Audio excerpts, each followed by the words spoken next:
your system. You know what I mean? So I work out just a little bit. I don't talk too much about it, but I do like to work out. It's a very important hobby of mine. It helps actually calm my mind because dealing with daily stress and just being around so many people and trying to be there for a lot of different people, it's kind of hard to relax my mind at times. So going to get a workout and it helps me relax and put me in a mindset of just, get this pumping and keep it pushing. But there are actually hormones that are produced when you get physical activity, and these include endorphins, which are the body's natural painkillers, and they reduce pain and increase happiness. Dopamine, pretty much on the same playing field, and it increases motivation and reinforces positive behavior. And then we go to quality sleep. Okay, this one's a hard one only because of the fact that it says to aim for 7 to 9 hours, but as I know from a lot of you, where we go and what we may do in our daily lives, we struggle with, time management or being able to have the time to go to sleep on time because if we're coming home from school and we have another job on the side, we're trying to provide an income for ourselves so that we may have to pay our phone bills. Or like I said earlier, take care of siblings. So a lot of these times we don't have the time to just go to bed when we want, especially if we have homework due the next day. I know y'all all feel that, especially quizzes coming up. You got to study. You got a 25-question test. You trying to figure out how you're gonna pass and get this 100 so you can get up out this class. But the thing with this I want to really point on is consistency.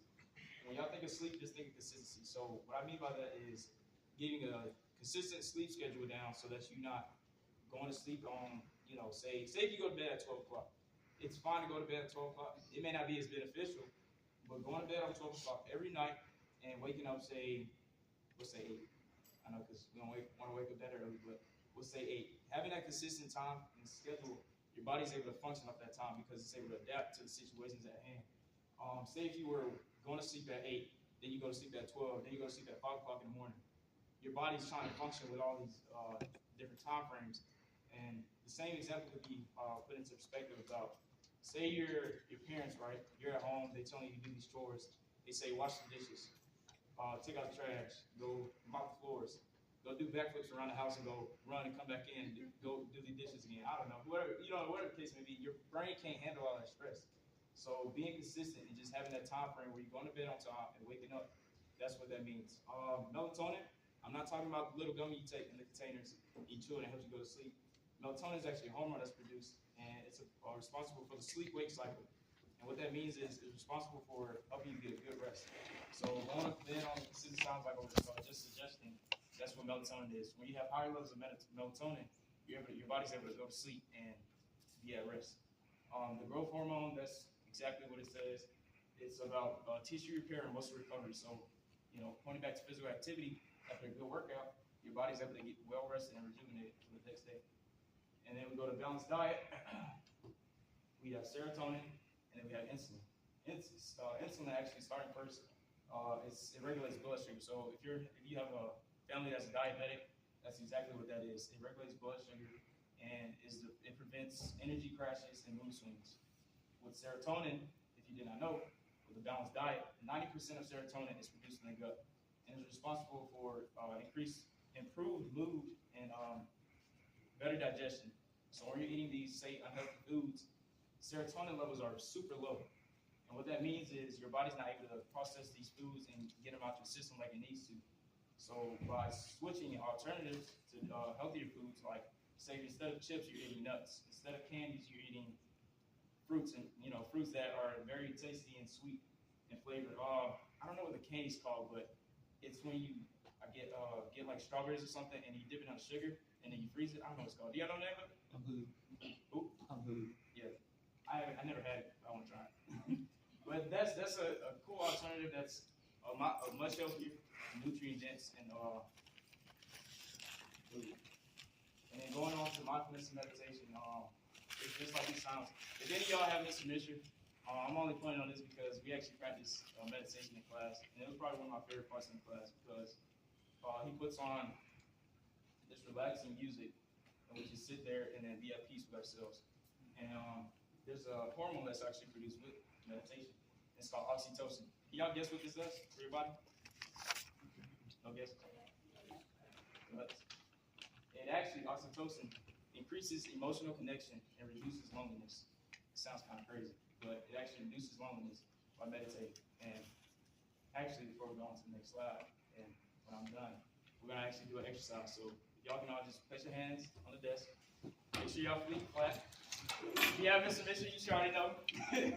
But just have your hands flat on the desk, feet flat, uncross your legs, take headphones off, everything off. Clear your mind. Clear your mind. Clear your mind. And all we're gonna do is close your eyes. We're gonna close our eyes and we're just gonna do some breathing exercises, okay? Everybody close them. I see y'all beating. I ain't slick. Come on. All right. Breathe in. Breathe out. Breathe in. Breathe out. Breathe in. And continue breathing while your eyes are closed. I just wanted to tell y'all to really clear y'all minds and to be in the moment for a second. Take away all the stress that's surrounding you, all the bad emotions that may be filling your head right now, and just be at peace with who you are and be grateful with the life that you have been blessed with. And to really take in the moment to say, hey, like, I woke up this morning and it wasn't for a faint of heart. It was for me to do something better in my life. So continue breathing. We'll breathe out one more time. And then y'all can open your eyes. Ooh, I need some water. But that's me. We're gonna move on to Yetta. So going off of what Amori talked about, how oxytocin helps our social connections, I want to talk about how having a support system is very vital when going through a mental health crisis. During a mental health crisis, many of us will feel lonely and isolated. However, that is very false. There are always going to be people around you, teachers, friends, acquaintances, or family members who will be there willing to help you and help you through your mental health crisis. You can go talk to them. Or and something else that we could do is go through communities. You could go to your primary care doctor and talk to them about how you're feeling and what you're going through, and they can refer you to areas or local support groups or services that can help you in the long run as well. And as Antonio said, and even if you don't feel like you're going through a mental health crisis, it's very vital to go through therapy and go to these support groups to prevent going through it.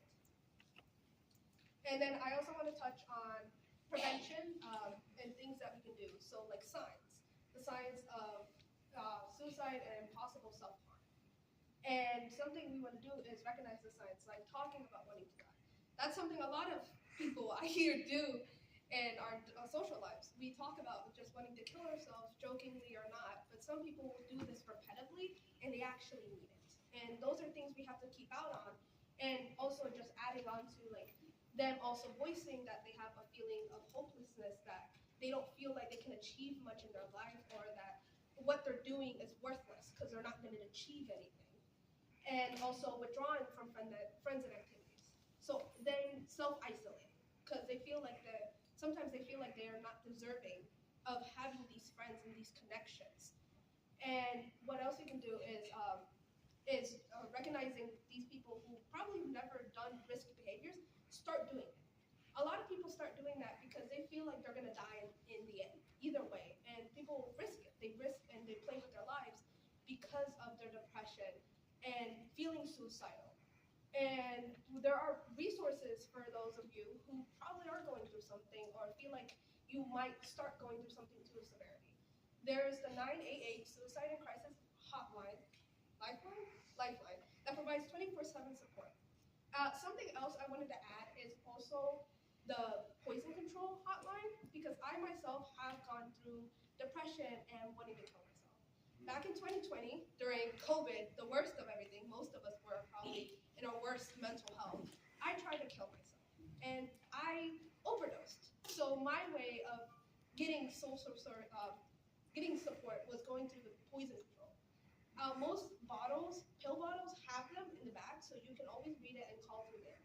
I did, because I got scared, because I realized what I did. And I called, and it was this nice dude. He talked to me through it. He was like, oh, we're going to get you help. We're going to get 911.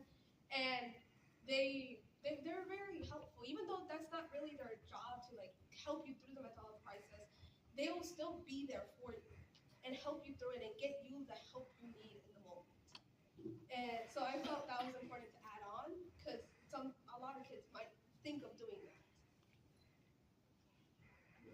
Thank y'all for taking part in our presentation. If y'all have any questions, y'all can just raise your hand. We'll answer. If that's not.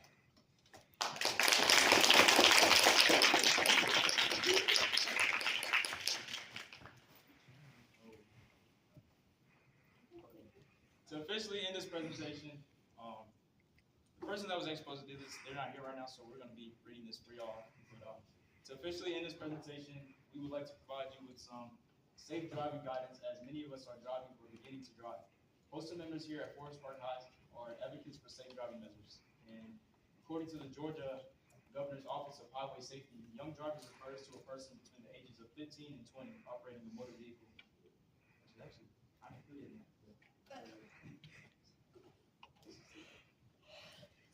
The statistics on teenage driving may help you understand the potential issues young drivers can run into. So, teen drivers aged 15 to 19 make up 3.6% of licensed drivers in the U.S. as of 2020, and also they account for 7% of all fatal crashes in the U.S. in 2020 as well. 2022, sorry, my bad. Which is a total of almost 2,800 crash or deaths, and nearly 8 per day. Male drivers make up about 69% of the teen crash fatalities, with 1,980 motor vehicle crash deaths in 2022 compared to just 897 for female teen drivers. In 2022, more drivers aged 15 to 20 were speeding at the time of fatal accidents than any other age group, National Highway Traffic Safety Administration. Drivers aged 15 to 20 make up 9% of all distracted drivers and 11% of drivers using their cell phones in fatal traffic accidents. In 2022, despite making just 8% of drivers in fatal crashes overall. Altogether, postal and like for all